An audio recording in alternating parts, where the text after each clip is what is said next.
నమస్తే అండి, welcome to the KR news. నేను మీ సురేంద్ర. అందరూ ఎలా ఉన్నారండి? బాగున్నారా? అండి, అందరికి ఒక చిన్న స్టోరీ చెప్పాలండి. ఈ స్టోరీ మనందరికి ఉపయోగమే. ఒక పర్సన్ ఒక 100 ఎర్ర చీమల్ని ఒక 100 నల్ల చీమల్ని తీసుకుని వెళ్ళి ఒక బాక్స్లో వేశారు.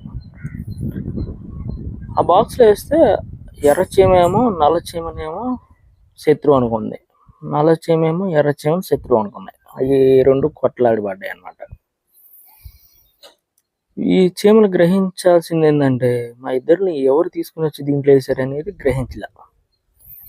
ఇప్పుడు మన జనసేన పార్టీ కావచ్చు, టీడీపీ పార్టీ కార్యకర్తలు కావచ్చు, గ్రహించాల్సింది ఏంటంటే, ఈ మధ్య కాలంలో